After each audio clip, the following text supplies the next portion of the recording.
السلام علیکم ورحمۃ اللہ وبرکاتہ.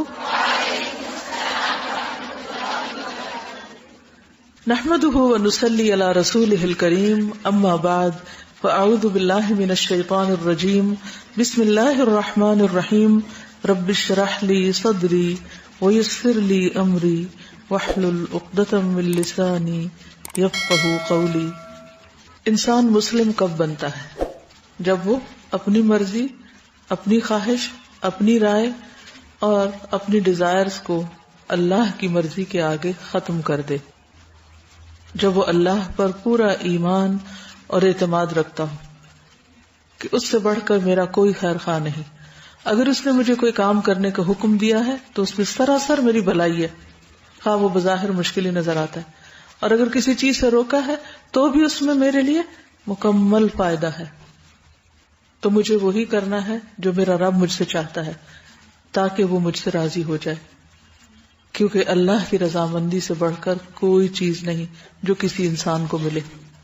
لیکن اس رضامندی کو پانے کے لیے اپنی رضا، اپنی پسند اور اپنی مرضی کو قربان کرنا ہوگا، اور خوش دلی کے ساتھ، مجبوری کے ساتھ نہیں، بوجھ کے ساتھ نہیں، یا کسی پریشر میں آ کر نہیں، یا صرف محض جذبات کی بنیاد پر بھی نہیں. سوچ سمجھ کر، پورے شعور کے ساتھ، ٹھنڈے دل سے اور کھلے دل کے ساتھ، خوشی کے ساتھ. رضیت باللہ ربا وبالاسلام دینا وبمحمد نبیا. اور زندگی اور موت اسی وقت اللہ کے لیے ہو سکتی ہے جب اس میں اللہ کی اطاعت ہو. تو ہم چونکہ آہستہ آہستہ زندگی کے اختتام کی طرف بڑھ رہے ہیں، تو بیماری کے بعد جب انسان یہ سمجھے کہ اب دن تھوڑے ہیں اور مجھے دنیا سے جانا ہے، تو اسے اور بھی بھرپور تیاری شروع کر دینی چاہیے. لیکن اس کا یہ مطلب نہیں کہ صرف یہ تیاری بیمار لوگ ہی کریں اور صحت مند لوگ اس کے بارے میں نہ سوچیں. نہیں، ہم میں سے ہر ایک کو سوچنا چاہیے، کیونکہ موت صرف بیماری کی وجہ سے نہیں آتی. موت بظاہر انتہائی صحت مند لوگوں کو بھی آدھا پہنچتی. اگر آپ کہیں سے بھی ریسرچ کریں کہ مختلف لوگوں کی موت کیسے واقع ہوتی اور اس میں کون کون سے فیکٹرز ہوتے ہیں، تو وہ سب ایک بہانہ نظر آتے ہیں. خواہ وہ ایکسیڈنٹ ہو، خواہ وہ کوئی شدید بیماری ہو، خواہ وہ کوئی اچانک آنے والی آفت ہو، قدرتی آفات ہوں، یہ سب بہانے ہیں. کس کے؟ انسان کی تسلی کے لیے کہ ہاں یہ بات ہوئی تو اس وجہ سے فلاں مر گیا. حالانکہ اصل بات کیا ہے؟ موت لکھی ہوئی، موت تو آنی تھی، موت تو برحق ہے، اس کا وقت تو لکھا ہوا ہے. اور یہ کب لکھ دیا جاتا ہے؟ ماں کے پیٹ میں لکھ دیا جاتا ہے. دنیا میں آنے سے پہلے جانے کا وقت لکھ دیا جاتا ہے. اور یہ بھی لکھ دیا جاتا ہے کہ کون کس زمین پر مرے گا. انسان کو نہیں پتا کہ اس نے کہاں مرنا ہے. اس کی موت اس کو وہاں تک لے جاتی، وہاں پہنچا دیتی اور وہ دنیا سے رخصت ہو جاتا. تو اصل بات یہ ہے کہ ہم میں سے ہر ایک کو تیاری رکھنی چاہیے کہ معلوم نہیں کس وقت بلاوا آ جائے. سب کی سیٹس کنفرمڈ ہیں اور اس میں کوئی شک نہیں، صرف اناؤنسمنٹ کی دیر ہے. لاؤنج میں بیٹھے ہوئے، جب جس کا پلین چل پڑا وہ چلا جائے گا. آپ یوں ہی سمجھیے کہ جیسے ایک پلین میں ہر طرف سے پیسنجرز آتے ہیں نا، پھر اکٹھے بیٹھ کے پھر ایک سمت پہ اڑ جاتے ہیں. اسی طرح ہر روز بہت سی روحیں آسمان کی طرف چلی جاتی ہیں. یوں ہی سمجھیے کہ وہ سب بھی طیارے کھڑے ہیں اور ہر روز مختلف بیک گراؤنڈز کے، مختلف نیشنلٹیز کے، مختلف رنگ نسل کے، وہ سارے آتے ہیں اور سب کے سب اس مخصوص دن، مخصوص لمحے، مخصوص وقت میں اللہ کی طرف واپس چلے جاتے ہیں. جسم یہاں رہ جاتے ہیں، روحیں اوپر چلی جاتی ہیں. تو اس لیے ہمیں نہیں معلوم کہ اس وقت اناؤنسمنٹ ہو جائے اور ہمارے جانے کا وقت آ جائے. تو بہتر ہے تیاری رکھیں، ہر دم تیاری رکھیں. اسی تیاری کا ایک حصہ وصیت کرنا ہے. اللہ سبحانہ وتعالیٰ نے انسان کو مال دیا ہے، اولاد دی ہے اور بہت سی نعمتوں سے نوازا ہے، اور ساتھ ہی یہ حکم بھی دیا ہے کہ ان چیزوں کی قدر کی جائے، ان پہ شکر ادا کیا جائے اور ان کی حفاظت کی جائے.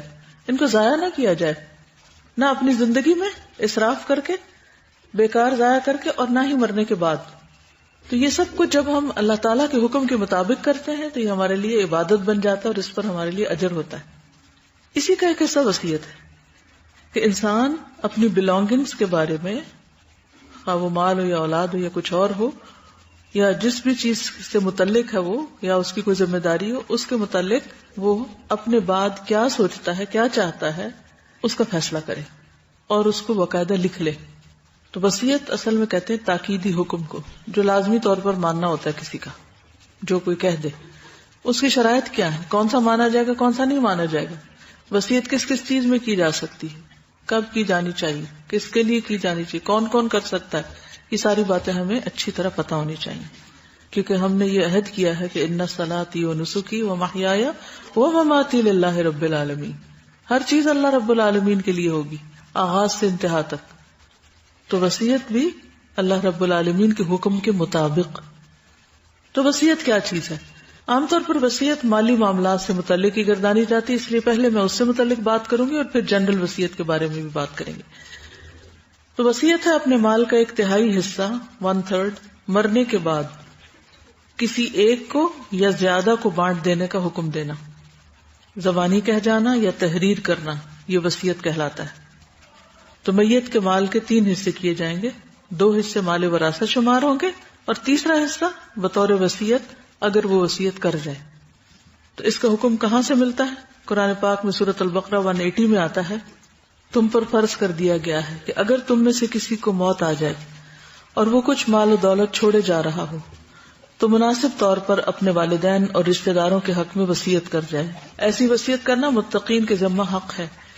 یہ آیت اگرچہ منسوخ شمار کی جاتی ہے کیونکہ آیت وراثت نے اس کو منسوخ کر دیا ہے، لیکن حدیث اس کی مزید وضاحت کرتی کہ وارثوں کے حق میں مالی وصیت نہیں کی جائے گی، دیگر وصیتیں ہو سکتی ہیں کیونکہ اللہ تعالیٰ نے ہر ایک کے حصے خود مقرر فرما دیے ہیں.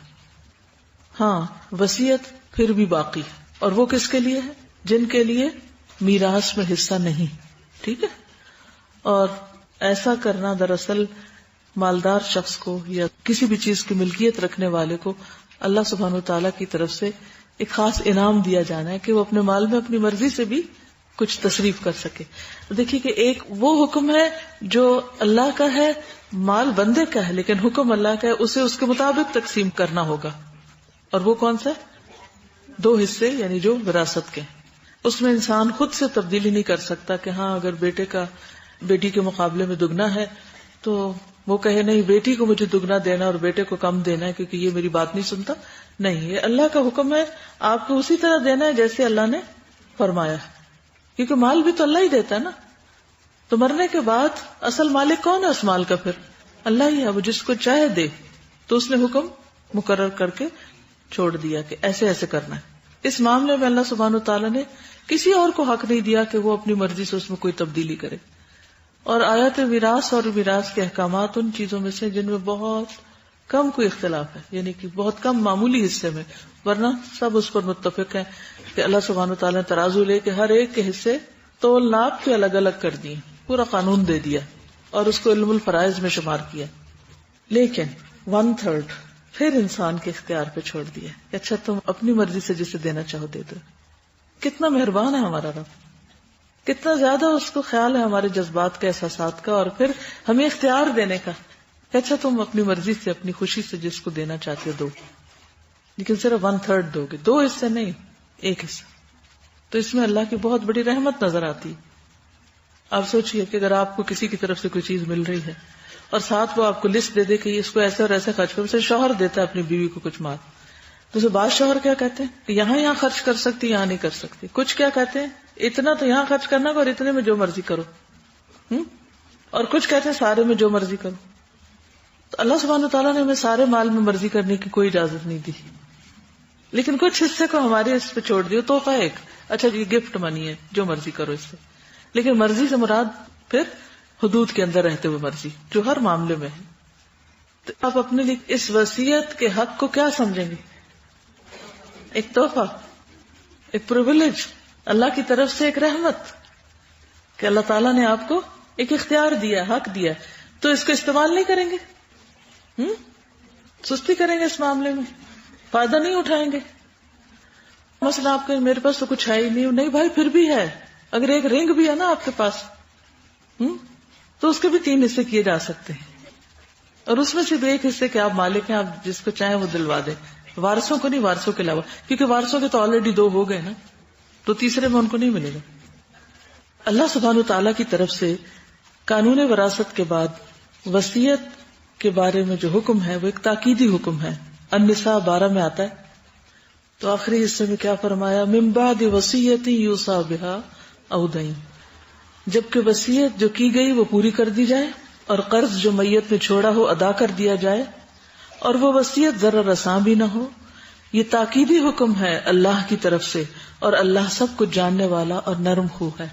یہ اللہ سبحانہ وتعالی کی طرف سے اس کا علم اور حلم دونوں کی بنا پر ہے جو تمہیں حق ملا ہے. تو وصیت کو پورا کرنا اللہ کی طرف سے تاکیدی حکم ہے. جیسے وراثت تقسیم کرنا اللہ کا حکم ہے، اسی طرح وصیت پورا کرنا بھی. اس حکم کے پورا کرنے والے کے لیے جنت کی خوشخبری ہے اور اس حکم کی نافرمانی پر ہمیشہ کی آگ اور رسوا کن عذاب ہے. سورۃ النساء آیت 13 میں فرماتے ہیں، یہ آیت میراث کے بعد ہے، تلک حدود اللہ ومن یطع اللہ ورسولہ یدخلہ جنات تجری من تحتها الانہار خالدین فیہا وذلک الفوز العظیم. یہ اللہ کی مقرر کی ہوئی حدیں ہیں. جو اللہ اور اس کے رسول کی اطاعت کرے گا اس کو اللہ ایسے باغوں میں داخل کرے گا جن کے نیچے نہریں بہتی ہوں گی. ان باغوں میں وہ ہمیشہ رہے گا اور یہ بہت بڑی کامیابی ہے. اس سے کیا پتہ چلتا ہے کہ جنت کے حصول کے لیے مالی معاملات میں صحیح طرز عمل اختیار کرنا بے حد ضروری ہے. نہ صرف یہ کہ زندگی میں بلکہ موت کے بعد بھی آپ کسی ایسی چیز پہ راضی نہ ہو جو اللہ کے حکم کے خلاف ہو. کیوں؟ اس لیے کہ جو نافرمانی کرے گا اس کے لیے ہمیشہ کی آگ اور رسوا کن عذاب ہے. آیت 14 میں آتا ہے وَمَن يَعْصِ اللَّهَ وَرَسُولَهُ، اور جو اللہ اور رسول کی نافرمانی کرے گا، وَيَتَعَدَّ حُدُودَهُ، اور اس کی حدیں توڑے گا، يُدْخِلْهُ نَارًا، وہ اس کو آگ میں داخل کرے گا، خالداً فیہا، وہ اس میں ہمیشہ رہے گا، وَلَهُ عَذَابٌ مُهِینٌ، اور اس کے لیے رسوا کن عذاب ہے. تو اس سے کیا پتہ چلتا ہے کہ ان احکامات کی خلاف ورزی معمولی جرم نہیں، ان احکامات کی خلاف ورزی کرنے والوں کے لیے رسوا کن عذاب ہے. تو اس لیے اس علم کو سیکھنا بھی چاہیے، جاننا بھی چاہیے اور اس پر صحیح طور پر عمل بھی کرنا چاہیے، وصیت کرنے والے کو بھی، سننے والے کو بھی اور امپلیمنٹ کرنے والے کو بھی. وصیت اللہ کی طرف سے صدقہ ہے. رسول اللہ صلی اللہ علیہ وسلم نے فرمایا ان اللہ تصدق علیکم عند وفاتکم بثلث اموالکم زیادۃ لکم فی اعمالکم. اللہ تعالیٰ نے تم پر یہ صدقہ کیا ہے کہ وفات کے وقت تمہیں تہائی مال میں وصیت کا حق دے دیا ہے تاکہ تمہارے نیک اعمال میں اضافہ ہو جائے. کہ مرنے کے بعد انسان کے وارث ہی سارا مال نہ لے جائیں، کیونکہ پتہ نہیں وارث آگے کیا کریں گے. کیونکہ اگر وہ نیک ہے تو نیک کاموں میں لگائیں گے تو ثواب ہوگا، لیکن اگر وارث نماز بھی نہیں پڑھتے اور دین کا بھی انہیں کوئی شدھ بدھ نہیں اور وہ مال لے جاتے ہیں ایک حلال کی کمائی کا، محنت سے کمائی ہوئی دولت کو وہ صرف مزے سے اپنے عیش و عشرت میں اڑا رہے ہیں، تو میت کو کیا فائدہ.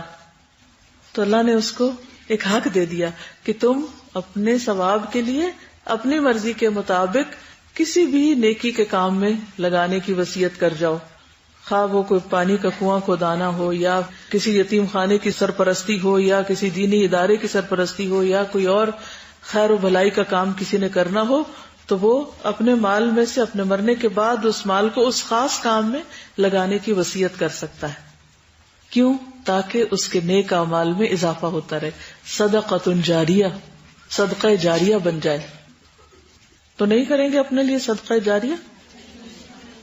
ٹھیک ہے، ہمیں اپنی اولاد بہت پیاری ہوتی ہے، ہمیں اپنے والدین بہت عزیز ہوتے ہیں، ہم کیا چاہتے ہیں کہ ان کو بہت زیادہ سے زیادہ خیر ملے، وہ اچھا کریں تب بھی، وہ برا کریں تب بھی انسان کی جو بلڈ ریلیشنز ہوتے ہیں وہ اس کی ویکنس ہوتے ہیں اور انسان ہر خیر بھلائی ان کی طرف لوٹانے کی کوشش کرتا ہے. لیکن اس معاملے میں انسان کو دوسروں کو مدد کرنے سے پہلے اپنی کرنی چاہیے. اپنی مدد کیسے ہوگی؟ وصیت کر کے، نیک کام دنیا میں بھی کر کے اور مرنے کے بعد بھی نیک کاموں کی تلقین کر کے، کیونکہ وہ تو ہمارے کام نہیں آئیں گے. آباؤکم وابناؤکم لا تدرون ایہم اقرب لکم نفعا، تمہارے والدین اور تمہاری اولاد تمہیں نہیں پتا تمہارے لیے فائدے کے اعتبار سے کون زیادہ بہتر ہے، اور ان کا فائدہ پھر محدود ہے. لیکن جو کام ہم اللہ کی خاطر، اللہ کے دین کی خاطر، اللہ کے دین کی سربلندی کے لیے، اس کی خدمت کے لیے کچھ بھی کر جاتے ہیں زندگی میں یا مرنے کے بعد، اس کا براہ راست فائدہ ہمیں بھی ہوگا اور انشاءاللہ ہمارے والدین اور اولاد کو بھی ہوگا اگر اس راستے پہ چلتے رہے. بہت اچھا بہانہ ہے، کام نہ کرنے کے 100 بہانے. آپ کو تو اللہ کا حکم ماننا ہے نا، آپ کو تو کر کے جانا ہے نا. کوئی نہیں کرے گا تو اس کا کیا ہوگا وہ بھی قرآن نے بتا دیا، جو اس وصیت کو بدلے گا، جو اس کو امپلیمنٹ نہیں کرے گا. لیکن ہمیں کیا کرنا ہے؟ ہمیں کرنا ہے جو کرنا ہے اس کا اجر، نیت کا بھی اجر، آپ کے فیصلے کا بھی اجر، آپ کی لکھی ہوئی تحریر کا بھی اجر آپ کو مل جائے گا. بعد میں کیا ہوتا ہے اس کے آپ ذمہ دار نہیں ہیں.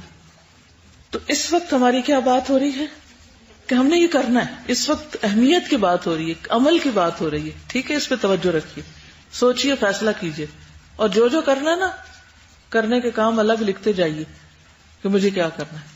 مجھے یاد ہے جب میں نے پہلی دفعہ یہ وصیت کا پڑھا تھا، میں شاید کلاس 5 میں تھی یا کچھ ایسی تھی. تو اس وقت میری کل ملکیت میرا ایک لوہے کا باکس ہوتا تھا. گھر میں سب بہنوں کے نا ایک ایک باکس ملا ہوا تھا ان کو. تو میں نے کیا کیا کہ اس پہ لکھ کے، تو اس وقت اسٹکی نوٹ وغیرہ کچھ نہیں ہوتے تھے، گوند ملتی تھی، اور کبھی خود گھر میں بناتے تھے مایا وغیرہ نا. تو کاغذ پہ لکھ کے اس بکسے کے اندر چپکا دی کہ میرے مرنے کے بعد میرے کپڑوں کا کیا کریں وغیرہ وغیرہ. آپ یہ نہ سوچیں کہ ابھی تھوڑی مرنا ہے، آپ ہم سے مرنے کی باتیں کر رہی ہیں اور ہم تو جوان ہیں ابھی. لیکن آپ دیکھیے، آپ ہی میں سے ایک بچی جس نے آپ کے ساتھ کورس شروع کیا تھا بیچ میں ہی چلی گئی. ہمیں نہیں پتا ہم کس وقت چلے جائیں. اور یہ بھی نہیں ضروری کہ کوئی ڈھیروں مال ہو تو پھر ہی وصیت کریں. اگر آپ بس 3 جوڑے ہیں صرف مثلا کل متاع، تو آپ اس میں سے ایک کے بارے میں وصیت کر سکتے. ٹھیک ہے، تو یہ سوچئے کہ پہلی بات یہ کہ ہم کریں بھی کہ نہ کریں. تو اس وقت توجہ کس پہ رکھنی ہے؟ کرنے. کیوں؟ حکم بھی ہے چلیں، اور انعام ہے، اللہ کا صدقہ ہے ہم پر. تو یس، ویری گڈ. وہ کہتی ہے یہ بھی پتہ چل جائے گا کیا کیا ہے، کیونکہ ہر وقت ہم ناشکرے بنے رہتے ہیں، ہمیں کچھ بھی نہیں ہے. تو جب لکھنے بیٹھیں گے نا، جوڑوں کی تعداد، بیگز، جوتے، کتابیں، جیولری، آرٹیفیشل جیولری ہو بھلے، بہت سی چیزیں احاطے میں آ جائیں گی. تو اچھا ہے نا، ہمیں پتا ہمارے پاس کیا ہے. تو پھر ہمیں یہ پتا ہوگا کہ اتنا تو ہم دے ہی سکتے ہیں، تو وہ نکال بھی دیں گے. یا یہ کہ ابھی تو ضرورت ہے، ابھی نہیں نکال سکتی، تو بہتر ہے لکھ کے رکھ جاؤں کہ میں جب چلی جاؤں تو پھر میرے بعد یہ کر دیا جائے. ٹھیک ہے نا. تو اس ویکینڈ پہ کوشش کریں، اگر اس ویکینڈ پہ نہیں تو پھر نیکسٹ ویکینڈ پہ آپ یہ کام کر لیں، بیٹھ کے ہر چیز کی لسٹیں بنا لیں، کیا کیا میرے پاس. ٹھیک. دل نہیں مانے گا، نہیں ابھی تو ہم خود زندہ ہیں، ابھی کیوں بنائیں، ابھی تم جوان ہیں، کوئی فرق نہیں پڑتا. پھر اگلے سال پھر ریوائز کر لیں، اس کو اینولی ریوائز کرتے رہیں. ٹھیک ہے. اچھا، ایک بات یہ کہ فرض نہیں کرنا چاہتے نہ کریں، لیکن یہ اللہ کا صدقہ قبول کرنا چاہیں تو بہت اچھا ہے، یہ بھی یاد رکھیں. یعنی ضروری نہیں کہ ہر شخص ضروری کرے، لیکن اگر کوئی چیز ہے جو وصیت کرنے کے قابل ہے اور آپ کو کرنی چاہیے تو پھر آپ ضرور کریں. یاد رکھنے والی گرہ. رسول اللہ صلی اللہ علیہ وسلم نے فرمایا، جو مسلمان وصیت کرنا چاہتا ہے تو 2 راتیں بھی نہ گزرے الا یہ کہ اس کے پاس وصیت لکھی ہوئی ہو. یعنی قابل وصیت مال کا حساب لکھے بغیر 2 راتیں نہ سوئیں. رائٹ.